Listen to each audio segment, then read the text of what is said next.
of my sunny sky. Imagine all the people living for today. Imagine there's no countries. It isn't hard to. Oh yeah, in case you're wondering, I'm just giving them the finger because it's just nothing but communist trash propaganda. But like I said, it's related to the subject that I'm reading about here. So this is a UNICEF version of John Lennon's Imagine.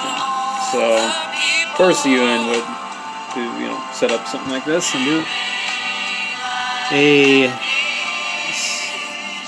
version of John Lennon's Imagine. You may say I'm a dreamer. I help the children. Even though the United Nations, believe it or not, has been caught, UN troops have been caught running child smuggling rings a few times and or torturing people. I actually should find those articles just to prove the fraud that the United Nations is. Yeah, no possessions, communist utopia, blah blah blah blah blah. Go to hell. Anyways, going back to Freemasonry, our friends the Masons.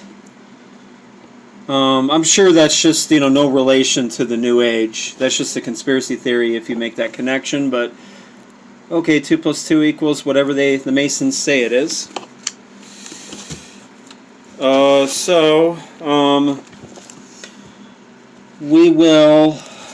I will read you this article. This book is getting, I got it this way and the pages weren't in the best shape. But, just so I don't kind of rip the seams of these pages, there is an article I'm reading on the New Age Magazine, Scottish Rite, the Scottish Rite of Freemasonry, Morals and Masonry, by Major Lee Alexander Stone, 32nd degree. So, anything I can to build up my case so that whatever low views, low subscriptions does not matter to me. What matters is that, I am contributing to the best of my ability the case of making sure that I have my documentation and proof, that the Masons and the occultists are really the source root of this conspiracy of establishing a world government. So, and that world government being based on a majority of it on collectivism and socialism. Why? Because it sets up a system where there's only two classes, the rulers and the ruled, us, the masses. And so, whatever documentation I find on, whether it's from here or from the Vatican, it shows, and it definitely has, I definitely have been proving so far that it's beyond conspiracy theory. If you've watched all these videos and you still conclude this is my opinion, then you're a few fries short of a Happy Meal, or you're not listening or paying attention, because I definitely am, without a shadow of a doubt. Most people can, most people that don't get too interested in listening to other people read and this stuff because they consider it boring. They want to be entertained. They want to listen to maybe Alex Jones and whoever truther, because they tell some truth, but then they're entertaining at the same time. Yeah, that's okay. But then they never give you the full truth, the full documentation. He just brings up some things and then just starts going on a spiel or a rant on something. There's been a few who have gave you documentation, but some of that documentation, though, that some of these truthers have passed out has been disinformation that can be easily discredited by the establishment, and then it turns out that the truthers that are passing this disinformation weren't truthers at all, that a lot of them were just agents of some sort working to discredit us, working to discredit people who are trying to uncover the truth of this vast nefarious conspiracy of these men in these secret societies. This channel, however, could be considered, without sounding too prideful, could be considered the most damaging in regards to the proof and the information, because everything I've read, it's right, it's right in your face. I give you the sources, the page numbers, the documents, and all you have to do is either buy the book yourself on Amazon, or maybe go look it up somewhere on the internet via PDF. Yeah, so that's really the difference with channels like this and maybe an Alex Jones channel, is that that's more popularity, and that's more on the entertainment side. I am for spreading information that will that'll shine the major light on the fact that we're in trouble, and we've been in trouble for a long time. So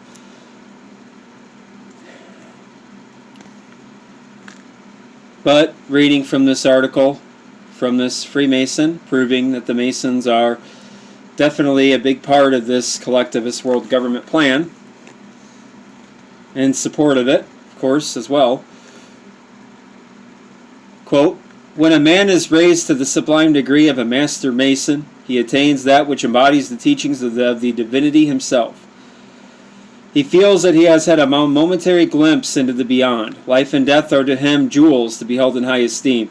He learns by gazing into the East that the worshipful Master of the universe has granted him the greatest boon a man might hope ever to attain." And what is that worshipful Master of the universe in the East? Well, the sun. We know the sun rises in the East. That is what the worshipful Master is in the lodge, why he's always seated in the East. He symbolizes the sun. A new light shines upon him. He feels its rays penetrate his very soul. He is impressed as he never has been before. His view of his fellow man has been changed. He is in the presence of brothers who are bound to him by a tie that no man can cut or sever. A new hope is in his breast. Brotherly love, relief, and truth are pledged in him and by him. He has sworn to destroy immorality and its seed insofar as he is able. His path from darkness to light was beset with many dangers, yet always did he, on his journey from west to east, ask for more light. He heard the Master declaim the words, "Remember now thy Creator in the days of thy youth, while the evil days come not, nor the years draw nigh, when thou shalt say, I have no pleasure in them."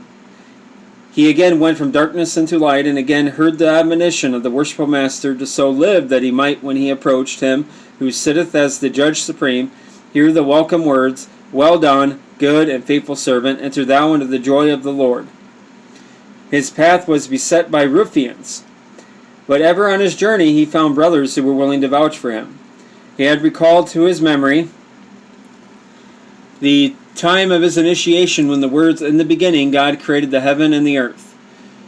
And the earth was without form and void, and darkness was upon the face of the deep. And the Spirit of God moved upon the face of the waters. And God said, Let there be light, and there was light." The term light in Masonry may be interpreted in many ways. Anything which will cause man to advance and improve conditions around him increases his ability to see more clearly. Rays of light that have never been seen by him before filter their way into his soul and cause him to think more about others than about himself. Light in Masonry helps to efface forever the pronoun I and to absorb the principles of collectivism. Well, there you go. They are the source root of the idea of collectivism. Until the I can be eliminated by man, he cannot expect to be blessed with visions that come from souls that have felt the warming rays of the sunlight of charity as it bursts in morning glory over the peaks of the mountains of brotherly love, relief, and truth. You being members of the greatest fraternity known to mankind are in a position to be of assistance in the campaign your government is waging against the agents of darkness. Masonic light may be carried everywhere without divulging any of the greatest secrets of our order. Masons, by setting the example, can cause men to approve conditions around them that are hurtful to society, and it is to this end that your assistance is asked. The world has its eyes on the United States. Our president is the ringleader in urging the establishment of a League of Nations.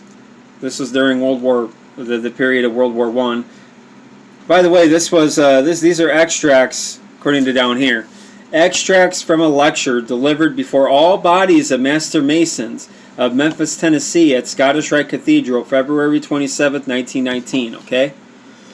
So this was right around that period when they were trying to establish the New World Order then, but failed, and then went with World War II and then set up the United Nations. But here we have the talk of the League of Nations here. Our citizens should back him to the extent that when he lays before the peace conference in Paris his claims for a League of Nations, he may also insist that a League of the Brotherhood of Man be established. There we go. What do you think he's talking about there? Remember in the past videos how I've talked about and showed how Brotherhood of Man, Universal Brotherhood, League of Nations, World Community are all basically code words for, New World Order. Well, there you go. You really have a calling from a Mason of a New World Order going back all the way to World War I. Anyways, he pushes that the president also insists that a League of the Brotherhood of Man be established, that men and women everywhere may become better acquainted, thereby making possible the interchange of ideas, thus aiding in the abolishment of social and national hypocrisy and chicanery. The sooner light is allowed to enter the darksome nooks and corners of world society, the readier will those who go to make it up be to listen to a new type of gospel, which will have as its chief teaching justice to all mankind. Okay, so again, more sneaky socialist language there. But anyways, let me look at that word real quick. I haven't heard that word too much. So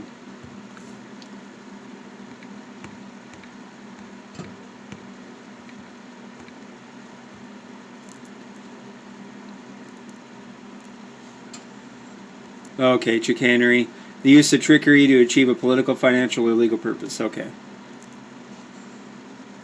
So, these promises, just like, all the other things that we went over, in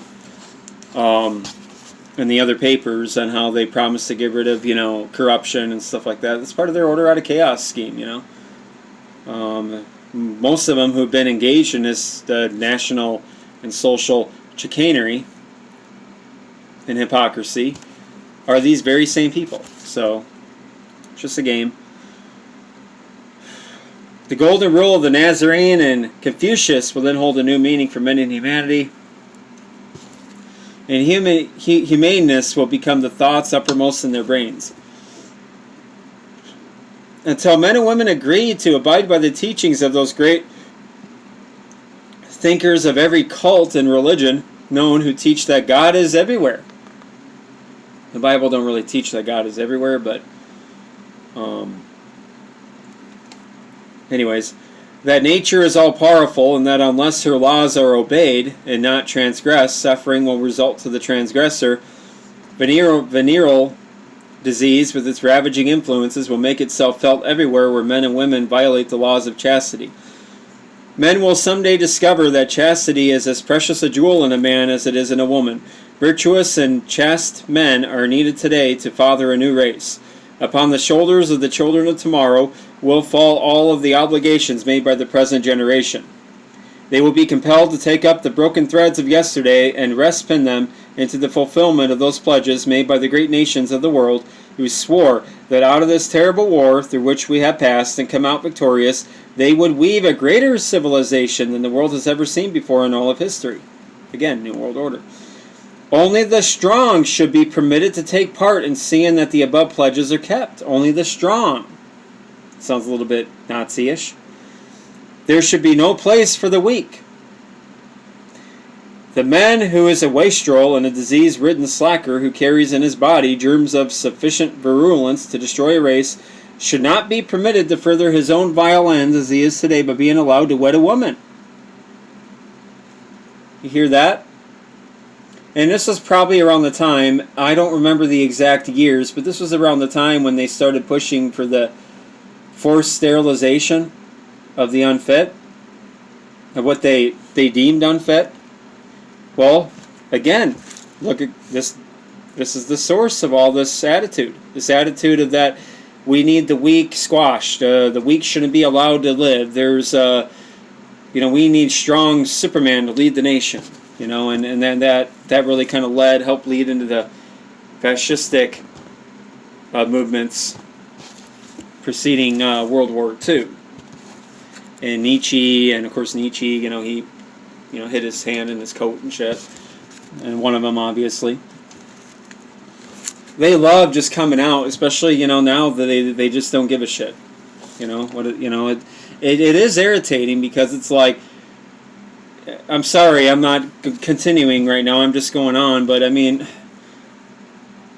all this, in any decently run country that stands for justice and the truth, real justice and the truth, I mean, these would consider documents proving high treason of the highest order.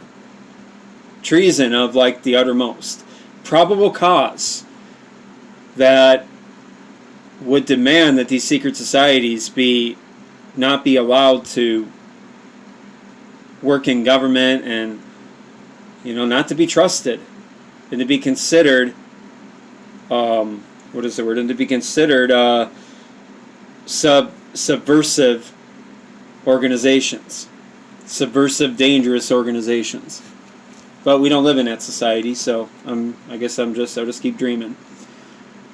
Anyways, the man who is a wastrel, a disease-ridden slacker who carries in his body germs of sufficient virulence to destroy a race should not be permitted to further his own vile ends as he is today by being allowed to wed a woman who, if married to a strong and virile male, would breed children a nation might be proud of. He should become an outcast with the hand of every man turned against him. The time is ripe for an awakening of the social conscience. Civil communities should rise in their might and declare that in order to safeguard future generations, the old teachings which taught that there must be a standard of morals for men and a standard of women for women be thrown into the trash heap as being relics of another day which had failed.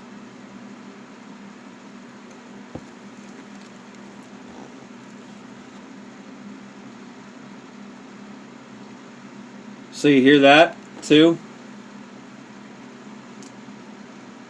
Civil communities should rise in their might, declare that in order to safeguard future generations from the old teachings, the old morals, and the standard morals for men and women should be thrown into the trash heap. There we go. Men expect chastity of the women they marry and declare that they would not wed one who was unclean morally.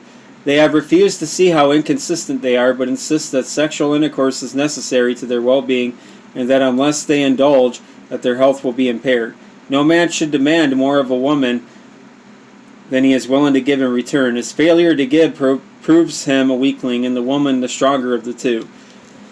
The human family is the only one wherein prostitution is found, the only family wherein females are degraded to gratify the lustful desires of males. Kelly estimates that venereal diseases cost the United States $3 billion a year. During 1917 and 1918, up until the time the armistice was signed, gonorrhea and syphilis among the troops of this country cost to treat $100 million. It would be a very hard matter to determine just what these diseases have cost and lost effort during the past 10 years. Soldiers in the American Army lost 2,300,000 soldier days from being affected. If industrial concerns employing large numbers of men could estimate the cost and loss efficiency among their employees who become diseased during the course of a year, they would immediately instigate rules that would look toward the improvement of their force by providing proper medical treatment for those infected. In other words, if an employee contracted gonorrhea or syphilis, they would see to it that the individual infected was put in a position whereby a cure might be brought about. They would realize that the diseased individual was really ill and that while he was disturbed over his condition, he would not be mentally fit to perform the duties assigned to him. No man who is suffering from a venereal disease can do this work effectively. Every woman should insist that the man who proposes to her and is accepted proves himself fit to enter the marriage state with a clean body before the ceremony is said. Men and women should realize that marriage is a contract entered into wherein both parties agree and promise, insofar as they are able, to bring into the world an offspring who shall be greater than the mother or the father ever can be. Children have a right to a clean heritage. They are the world's future citizens. Upon their shoulders will fall the mantle of power. If they are fit physically and mentally, they can face any situation that comes up. If, on the other hand, they are suffering from inherited diseases or from physical or mental unfitness and are paying for the sins of their fathers, they will only be a load on civilization. They will be totally unable to cope with life in its sterner phases. And that was the argument that led to the laws, the sterilization laws. So we know a lot of these Freemasons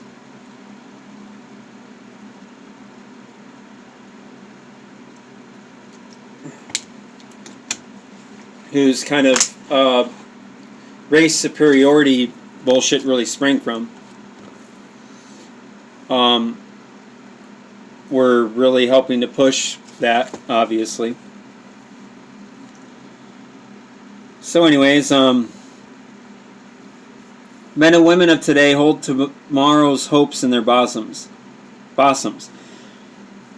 They should be taught and made to realize that they carry in their bodies the seeds of the coming generations, and that if they despoil their bodies, the seed they hope to see produce their progeny will fall on unfertile soil and produce only weaklings.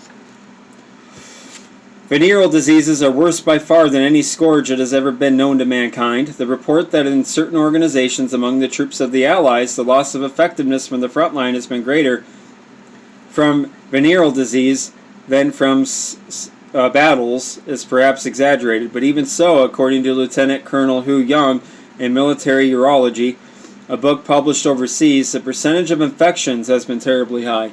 The fact that in one army there were 15 large hospitals constantly filled with those cases, and in 1917 more than 100,000 men were away from their commands for a period averaging 2 months each, a loss of 7 million days of manpower, shows the fearful ravages made in army efficiency.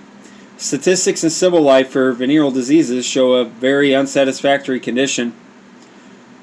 Sir William Osler, in the annual oration before the Medical Society of London, attributes 30 to 40% of congenital blindness, 50% of sterility among women, and 25% of major operations among women to gonorrhea. He rates syphilis at the top, an easy first among infections, as a cause of death among civilians living in temperate climates. He estimates that it caused 60,000 deaths in Great Britain. In 1915, 20,000 stillbirths, 15,000 to 20,000 deaths from paresis, softening of the brain, TABES, locomotor ataxia,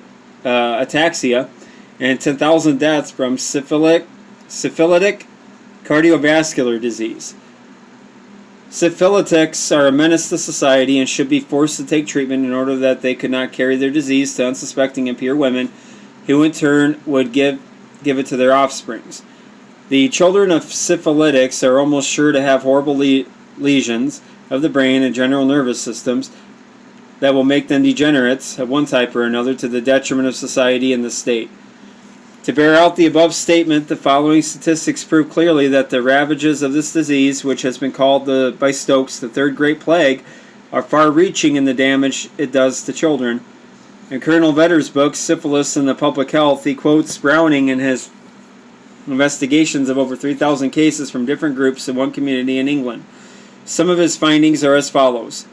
Quote, Among 331 cases representative of the general conditions which led to the appearance of children at the outdoor department of a hospital, 10% are syphilitic, both on clinical evidence and as a result of the Weizmann test.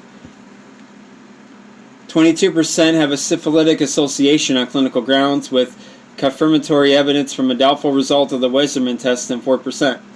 This gives practically conclusive evidence of syphilis in 14% of the children studied.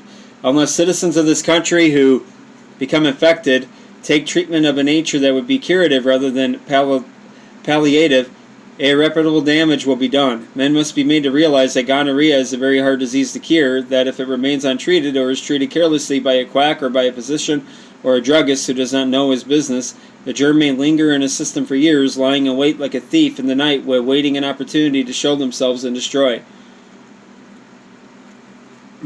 So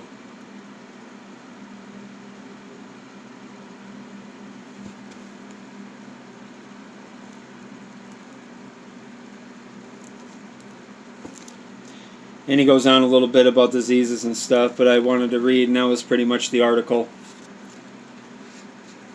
I was reading this beginning, and I kind of got a little bit off the subject anyway. But again, he wants to come off like he wants to save people, and from getting disease and stuff. But we know that propaganda is their number one thing. Like to do, come off like they're the good guys, but. Again, it's from this article calling for a New World Order, encouraging the establishment of a New World Order by calling it a League of the Brotherhood of Man, for our own good, of course.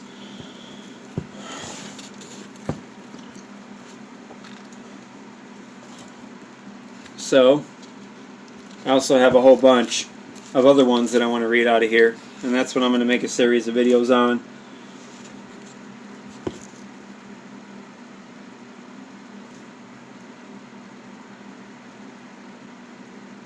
Okay, so, I got another one. I got a whole bunch of them. But anyways, oh, yeah, I also have a few in here where...